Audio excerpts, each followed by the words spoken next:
Halo pemirsa, selamat datang di Mata Dunia, program yang mengupas berita dan peristiwa global dari berbagai belahan dunia. Saya Ajeng Tiara akan menemani Anda berikut berita selengkapnya.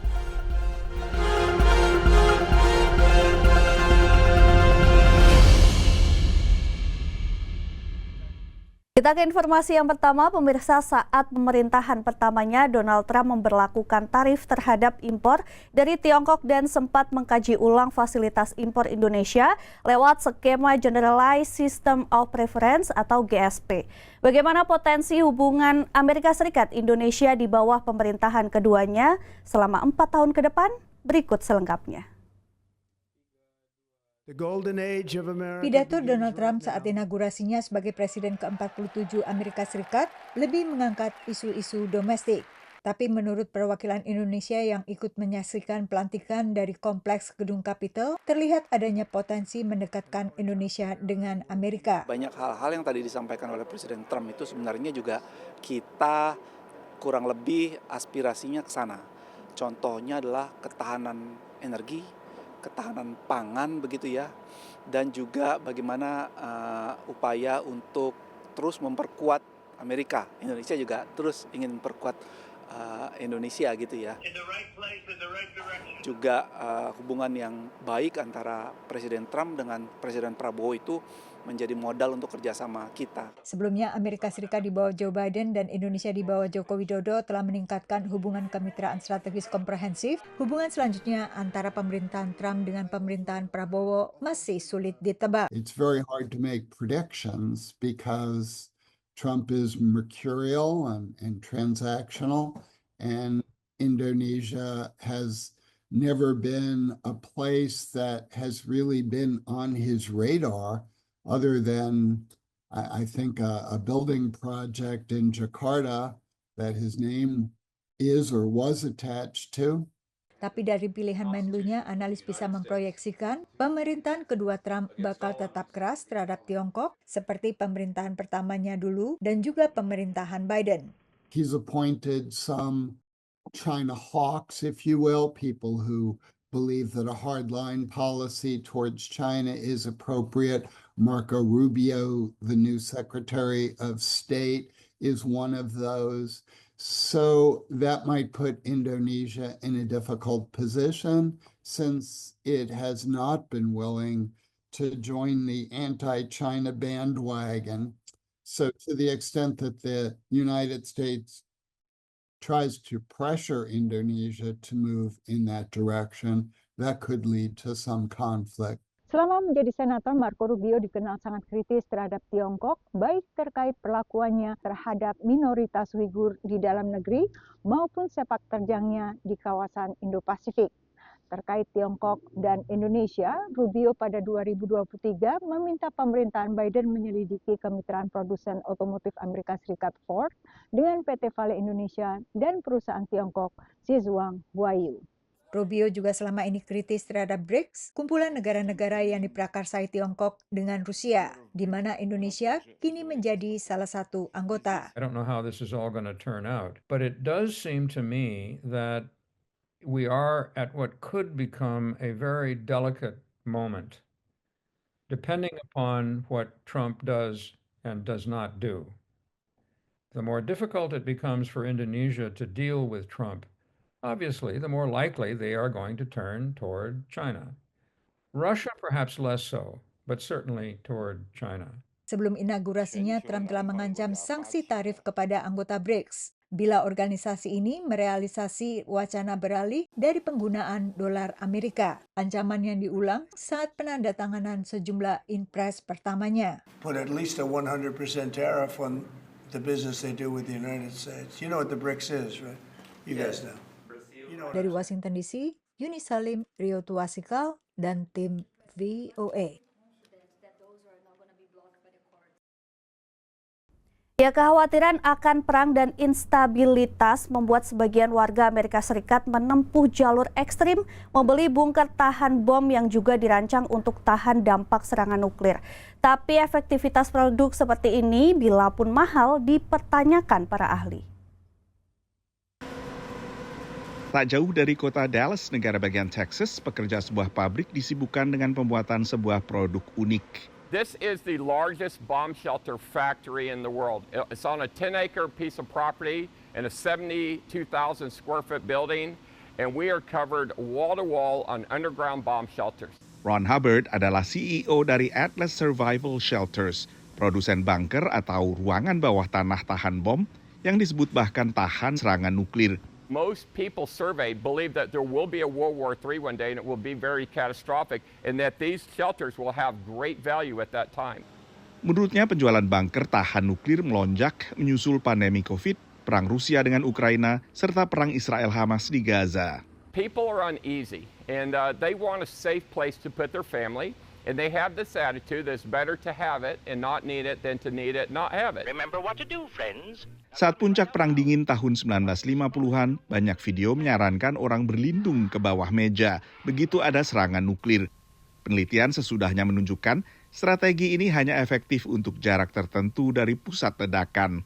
The blast is kind of 1 to 3 miles out, which is obviously a good size area, but it's small compared to a size of a city.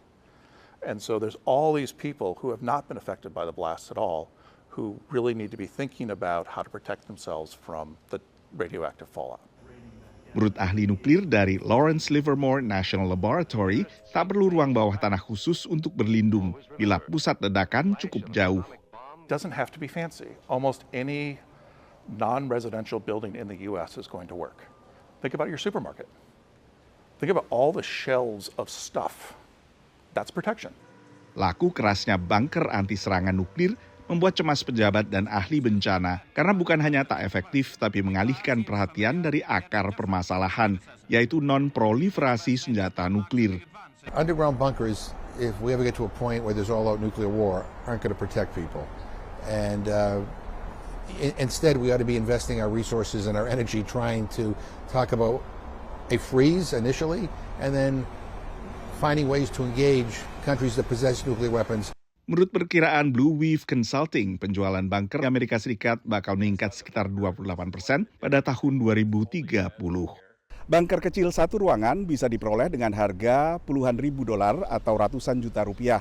Dengan bunker berukuran lebih besar multi ruangan seperti layaknya sebuah apartemen di bawah tanah dengan harga jauh lebih mahal lagi. Bagi para pembelinya, bunker seperti ini memberikan rasa aman.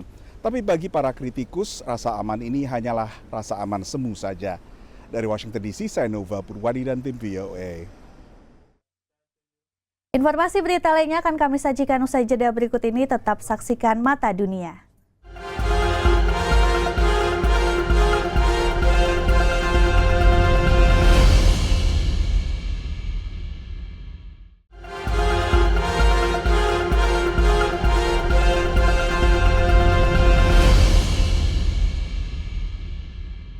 Ya pemirsa, sebuah perusahaan swasta Nigeria belum lama ini memperkenalkan armada taksi online atau daring dengan sekitar 200 kendaraan listrik.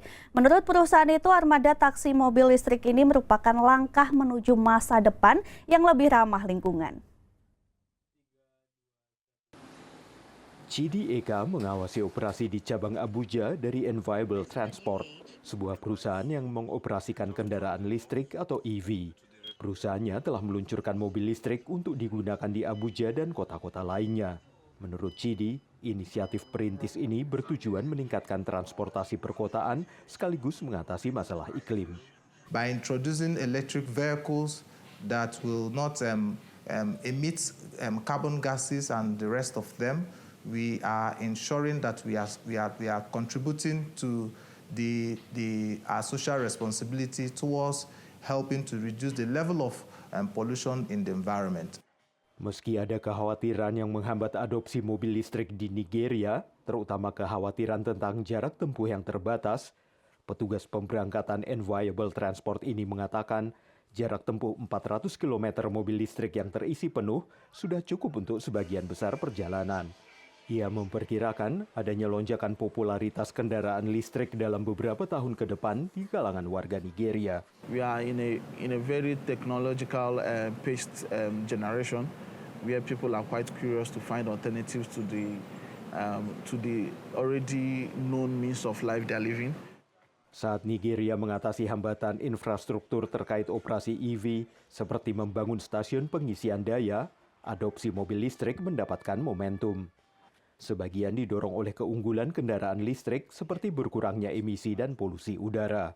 Menurut pakar lingkungan di Abuja Joseph Ibrahim dan spesialis mobilitas listrik Daniel Mantim, pemerintah perlu memainkan peran aktif jika kendaraan listrik ingin mendapatkan dukungan publik. We are polluting less and we are creating green jobs and we are also making sure that our environment is cleaner while we are developing. And what we need is to continue to advocate and encourage the government to do more. And most importantly, we need support from the private sector who are the drivers of the economy to buy into this transition.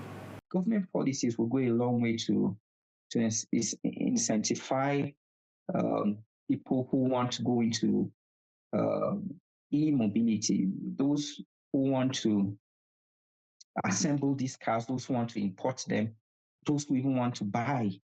Sebagai penanda tangan perjanjian Paris, Nigeria bertujuan mencapai emisi nol pada tahun 2060 dengan rencana transisi energi 2021 menunjukkan kesiapan mengeksplorasi solusi energi yang lebih bersih.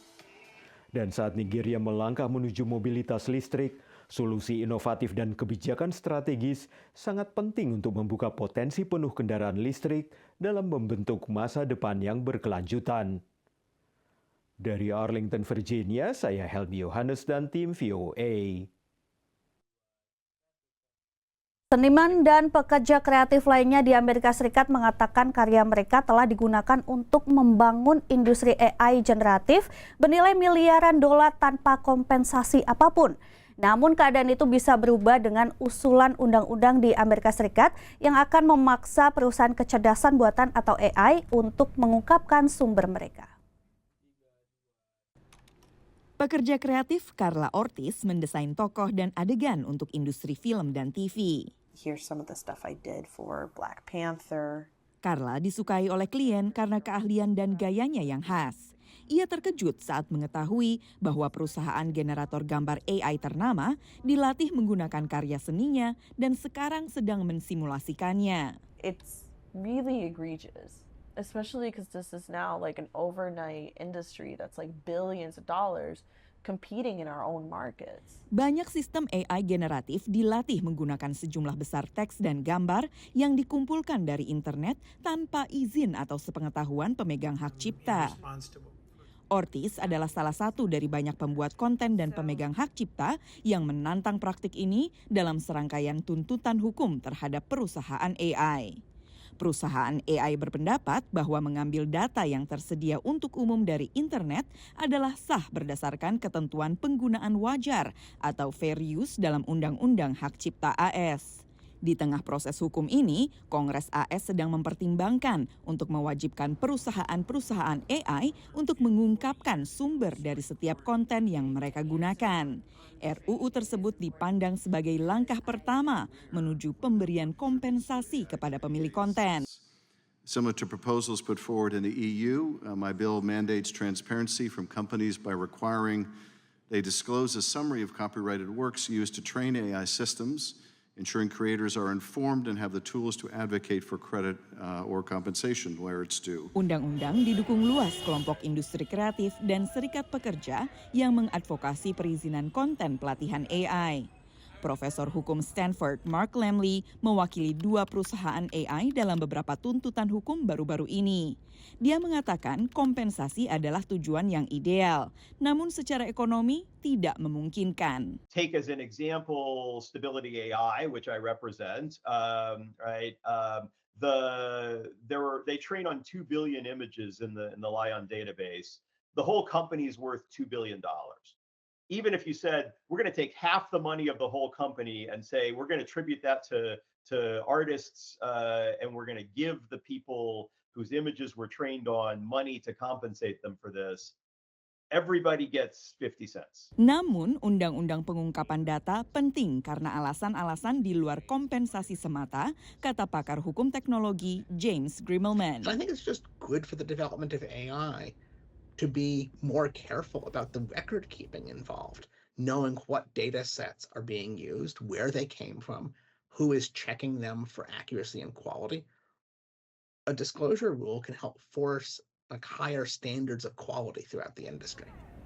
Seperti banyaknya masalah hukum dan etika yang muncul dengan hadirnya AI, bagaimana dan kapan memberikan kompensasi bagi kreator yang karyanya digunakan sebagai landasan untuk melatih kecerdasan buatan masih dalam proses. Dari Washington DC, saya Valdia Baraputri dan tim VOA. Informasi berita lainnya akan kami sajikan usai jeda berikut ini. Tetap saksikan Mata Dunia.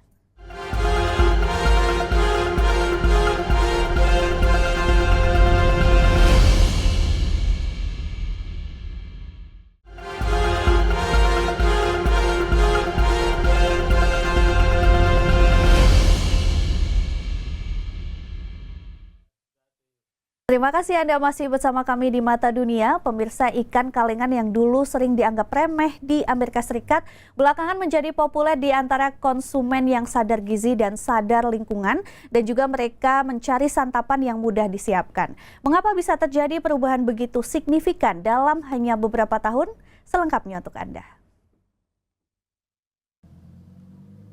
Sebuah bar di San Francisco, negara bagian California, menawarkan beragam pilihan makanan untuk dinikmati sambil minum. Salah satunya ikan kaleng, tinggal dibuka dan disajikan kepada pelanggan.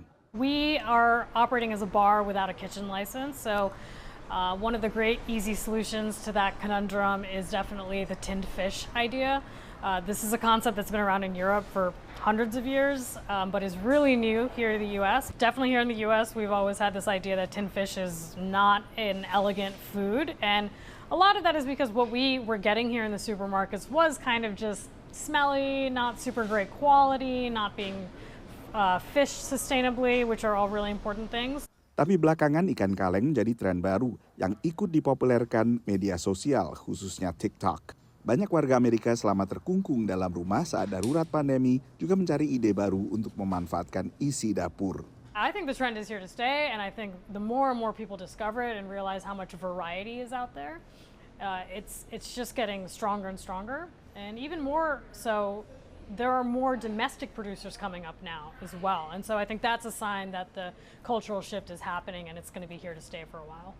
Salah satu produsen terbaru asal Amerika Serikat adalah Fishwife, didirikan pengusaha yang pernah tinggal di Spanyol dan Portugal. From our first year in business in 2021 to our second year, the business grew 250%, and this year we're on track to grow 150%. Becca sendiri mencari pemasok yang bisa menyediakan ikan yang ditangkap secara berkelanjutan, antara lain tuna yang dipancing bukan dijala, sehingga meminimalisasi terbunuhnya hiu, penyu, dan satwa lain yang sering tersangkut dalam penangkapan ikan secara komersial. Tin fish really does sort of sit at the nexus of all of the growing consumer trends. So, interest in ready-to-eat meals, interest in, very healthy meals, high protein, and interest in sustainability. So those are all rapidly ascendant consumer trends, and tin fish really speaks to all of them. Bagi Maria Finn, seorang koki dan pakar kuliner, sudah waktunya bagi ikan kaleng diakui sebagai makanan lezat, bergizi, dan juga ramah lingkungan. It's a really great way to eat dynamically, sustainably, and they quite frankly, they look good on a little charcuterie platter. So we can thank some of the high-end restaurants for that. It's better for the ocean, and it's also going to be better for your health. You're going to have fewer contaminants. Minat terhadap ikan dalam kaleng di Amerika Serikat meningkat tajam belakangan ini, terutama di antara konsumen muda. Penjualan totalnya menurut konsultan Circana meningkat dari $2,3 miliar pada 2018 ke $2,7 miliar lebih pada 2023. Dari Washington DC, saya Nova Purwadi dan tim VOA. Ya pemirsa, survei baru termasuk yang memfokuskan pada warga dewasa Amerika Serikat berpendidikan tinggi menelaah pergeseran persepsi warga terhadap teknologi kecerdasan buatan atau AI. Hasilnya masih banyak yang tak percaya AI dan ingin regulasi lebih jelas. Pro kontra seputar teknologi kecerdasan buatan atau AI dan beragam wacana regulasi membuat seorang wakil rakyat Amerika Serikat kembali berkuliah di jurusan pembelajaran mesin George Mason University yang kampusnya berada tak jauh dari Washington DC. It's a two-edged sword, as most things are. I tend to be an AI optimist. I'm very excited about what it's doing in medicine already, in science, in technologies like management, in supply chain. We're seeing really positive effects everywhere. Tapi ada juga sisi negatif yang lebih banyak mendapat pemberitaan, mulai eksploitasi seksual, disinformasi, hingga ancaman bagi banyak pekerja. We have real concerns about job elimination because there are, who's going to need a copy editor? Screenwriters and actors and others are afraid. But as every business I know is trying to figure out how do they use AI to make themselves a better business, more profitable, more efficient. But that inevitably could mean displacement. Just as the agricultural revolution meant displacement, the manufacturing revolution was displacement, even the information services.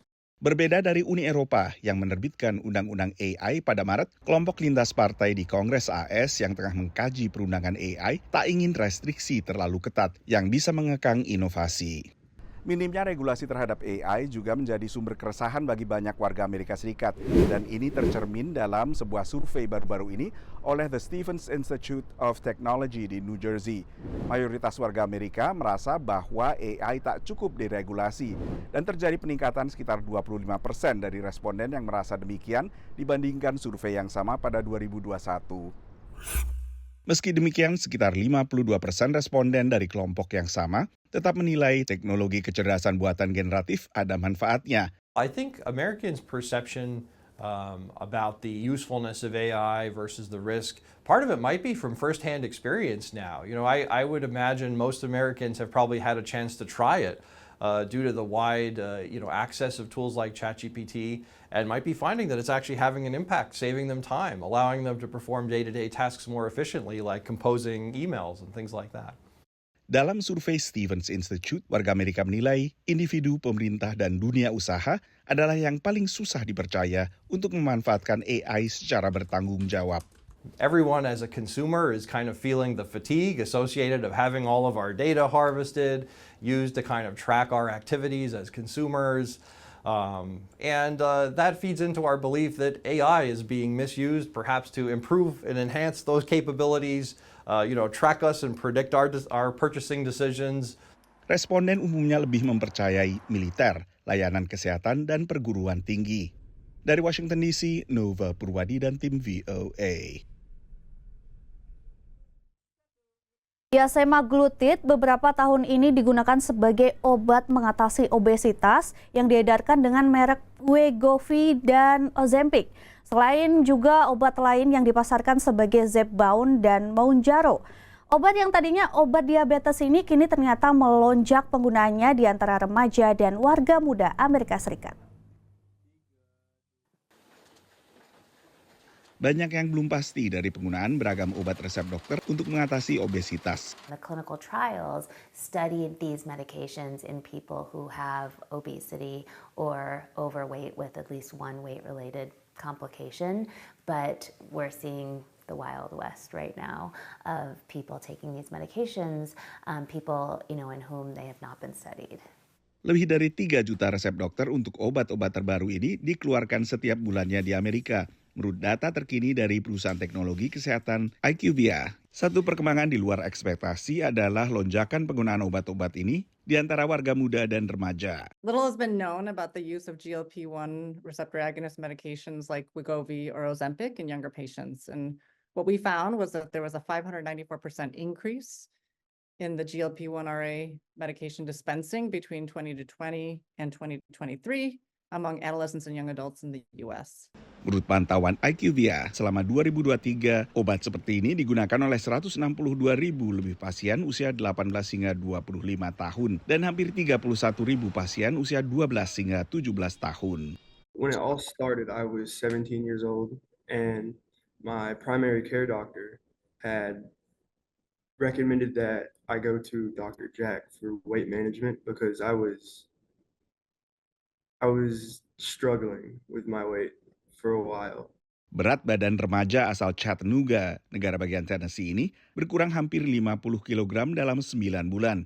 I feel like if I hadn't started Wegovy, it would have the weight issue would have continued and increased because I was pre-diabetic before I started it and it was an actual physical health risk for me. And now I'm not, and my health has overall improve dramatically. Menurut data Pusat Pengendalian Penyakit AS CDC, sekitar 20% anak dan remaja AS mengalami obesitas, sehingga perkembangan ini menjanjikan, meski juga perlu penelitian lebih lanjut. The trials that led to the approval of the medication, particularly in the adolescents, there were the kids were followed for a year, but I think we still have to understand what the real world use and impact is on long-term weight trajectories.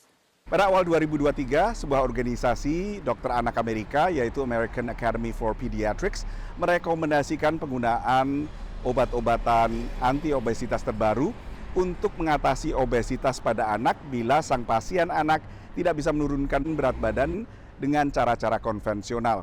Ini dilakukan tak lama setelah akhir 2022, regulator memberi lampu hijau bagi penggunaan semaglutide untuk pasien anak di atas usia 12 tahun. Dari Washington DC, saya Nova Purwadi dan tim VOA. Pemirsa, demikian Mata Dunia kali ini. Saksikan informasi lainnya di Berita Nasional TV. Saya Ajeng Tiara beserta kru yang bertugas pamit undur diri. Terima kasih dan sampai jumpa.